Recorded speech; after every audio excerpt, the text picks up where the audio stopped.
Kush and Chemtrails, the world's most dangerous podcast. Hey guys, trip on this. Trip. Let me go down here. Trip. Me and Ronnie talked about this a little bit the other day. But Hey, this is smooth. It's alright, huh? it's good as fuck. I like it. I guess it's fitting I did my shrooms when I got my shroom shirt on. There you go. You know what I mean? I'm feeling a little psychedelic. I love it. And you're about to go on a trip, buddy. Check this out. Let's do it. So, the 12 disciples are actually the 12 cranial nerves in your brain. So I'm going to give you some occult symbolism here. The 12 disciples are pictures of our entire thought process. Our entire body, soul, and mind needs to follow the truth within. And in the revelation of Jesus Christ to John, we see these nerves represented as kings, bowing down and subjecting themselves to God. The 12 disciples, the 12 prophets, the 12 cranial nerves of the brain surrounding the pineal gland, the throne where God dwells. Dope, right? Pineal gland, the throne where God dwells. Without these 12 sets of cranial nerves, we would not function, we would not live. They are our everything that must be turned over to God. So the word disciples in Greek means the word disciples in Greek. Hey Steve, go ahead and cut that right there and then cut us back in. So yeah, the word let's see. 3, 2, 1. The word disciples in Greek translates as learner or pupil. But when you go to the origin of the word, it actually means to increase one's knowledge, to be increased in knowledge, to hear, to be informed, to learn by use and habit and practice. The brain is the throne, the anointed one, the Christ. And if you look in Kings 10, 18, 20, it says, "Then the king made a great throne covered with ivory and overlaid with fine gold. The throne had 6 steps, and the top of the throne was round behind, and there were stays on either side on the place of the seat. And 2 lions stood beside the stays, and 12 lions stood there on the one side and on the other upon the 6 steps. There was not the like made in any kingdom." So our brain actually has 6 regions, and that's what they're talking about here when they talk about the 6 steps of the throne. There's 6 main regions, and there's 6 major neurotransmitters in those regions. So if you look at the description of the throne, it says the top of the throne was round and behind. So the brain is round and behind. So then when they're talking about 12 lions standing on one side and the other, this is where they're talking about the cranial nerves on either side of the brain, which makes the 24 kings around the throne of God, us. And let's see. What's interesting and what's really important about this, brother, is that when you view, and I was telling me and Ronnie, remember we were talking about this the other day? Yeah. When you view holy works exoterically, then it makes you search for God externally and heaven externally, Facts. Right. outside of yourself. Yin Right. and yang. Right? But when you search esoterically, right, then you go within yourself, Right. right? Right. Heaven is here on earth, right? And that's what's really important about that. So we'll go on a little further here. It says the pineal gland is the house of God, the seat of the soul. In Peter 4:17, it says, "For the time is come." That's the third eye. Yeah. That judgment must begin at the house of God. That's the third So eye, judgment baby. begins at the house of the Lord, which is us. And it's even said right here, temple. Here's your temple right here, right? There's the throne inside. So then you go to Revelation 4:4. Surrounding the throne were 24 other thrones, and seated on them were, 24 elders, dressed in white with crowns of gold on their heads. So here's a diagram right here. You got the throne room. You know, they talk about the cherubim angels, those little ones, the little babies. There's the cherubim right there. Here's your 12 disciples, the 12 cranial nerves. The light bearer, or Lucifer, right here is your pineal gland. You have the mercy seat. You have the land of milk and honey. And you go down. The body is earth. You have Eden is your lungs. And fruit is the lungs. Eden is the heart. Earth is the throat. Jacob's ladder is your spine. Hell, the bottomless pit, would be your intestines. As above, so below. As within, so without. As the universe, so the soul. So I love this right here, brother. All of the answers you seek can be found in the macrocosmic view of the microcosmic you. That's dope, bro. Yeah. Have a knowledge Right? yourself. Yeah. And that's exactly what it goes back it's to. wild, bro. What? Just how you were saying at the bottom, you know, the bottom of this pit. Yeah. That's why it's important what we eat, you know.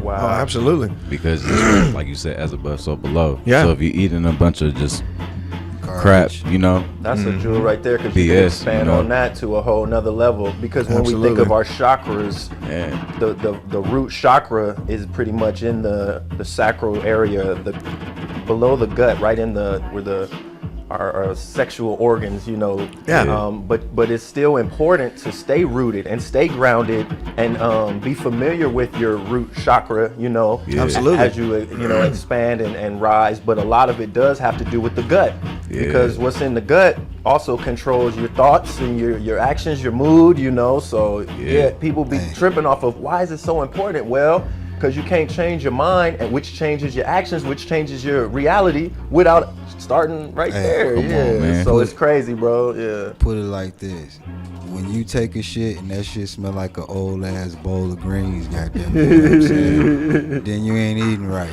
You Damn. Right. Good point. Steak stay in your ass longer than motherfucking snake in the grass. Hey, bro, You it know? comes out of your pores too. Remember, I told you we were watching that video.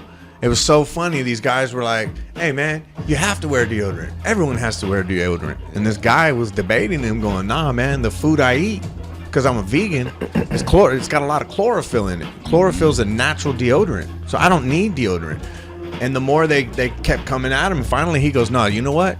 You need deodorant because the food you eat is rotten." And it pans over to the girl he's talking to, and she's literally taking a bite out of a French fry, bro. That's hilarious, bro. You get clogged sweat Right? glands. That's why you need deodorant, because Right. you're eating rotten food. So Right.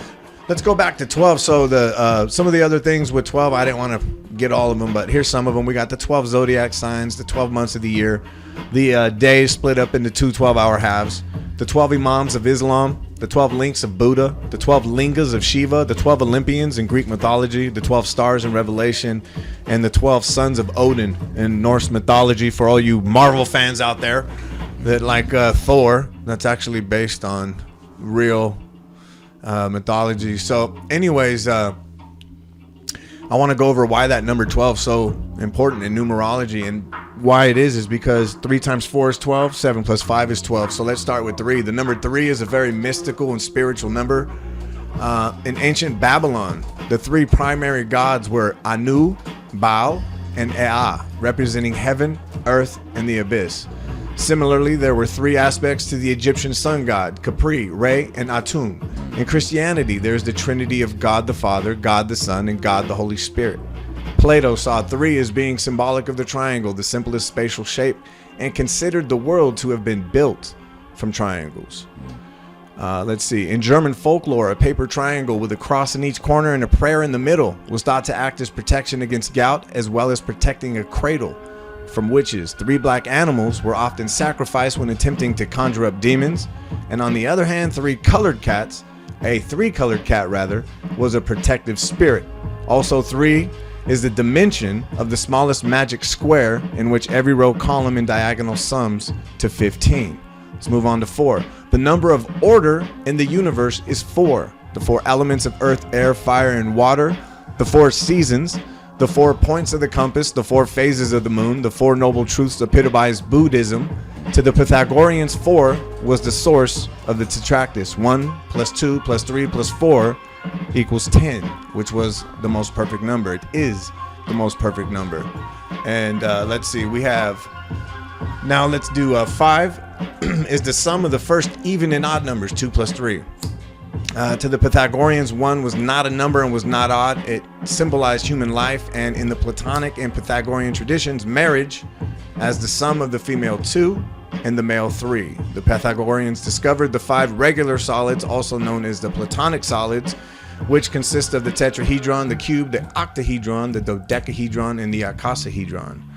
The number 5 is associated, Ronnie, here you go. You want to talk about the star? Remember we were talking about that? So the number 5 was associated with the Babylonian goddess Ishtar, which is why we celebrate Easter, and her Roman parallel Venus. And the symbol for both was the 5-pointed star or pentagram. In England, a knot tied in the form of a pentagram is called a lover's knot. because of this association with the goddess of love. The first man had 5 sons. There are 5 elements of light: ether, wind, water, light, and fire, and a further 5 of darkness. The body has 5 parts. There are 5 virtues and 5 vices. The number 5 was also important to the Maya, who placed a 5th point at the center of the 4 points of the compass. The 5 fingers of the human hand lent a certain mystery to 5, as did the 5 extremities of the head: arms, leg, arm, head. Allah, you put me up on that. That's a dope little acronym. I love it. A human placed in a circle with outspread arms and legs approximates the 5 points of a pentagon. And if each point is joined to its second nearest neighbor, a pentagram results. This geometric figure is central to occultism, and it plays a prominent role in summoning spells, whereby it is supposed to trap a demon or devil who can then be compelled to do the sorcerer's bidding. The belief that 5 was sacred led to an extra element, augmenting the traditional 4 that made a human being. This 5th essence, or quintessence, is the origin of the word quintessential. You like etymology? That's where the quintessential comes from. Nice. Yeah, man. The belief that a 5th, no, I'm good. The belief that a 5th essence makes up man. And lastly, we got in Islam, 5 is a sacred number. Foremost are the 5 pillars of Islam: declaration of faith, prayer, fasting during Ramadan, giving alms, and making the pilgrimage to Mecca. Prayers are said 5 times a day. There are 5 categories of Islamic law and 5 law-giving prophets: Noah, Abraham, Moses, Jesus, and Muhammad. 7. 7 is the sum. Remember we talked about the sum of the spiritual 3 and the material 4 is 7. In medieval education, students pursued the trivium of grammar, rhetoric, and logic, and the quadrivium of music, arithmetic, geometry, and astronomy. A total of 7 subjects, collectively known as the liberal arts. Pythagorean interest in the mathematical patterns in music gives 7 a privileged role, for there are 7 distinct notes in the musical scale, corresponding roughly to the white notes on a piano. Counting from 1, the 8th note up the scale is the exceedingly harmonious octave, which is how the name arose. So that's basically why the number 12 is so important, and you see it so often. Yeah. And that's how it correlates with a lot of the holy books. Kush and Chemtrails, the world's most dangerous podcast.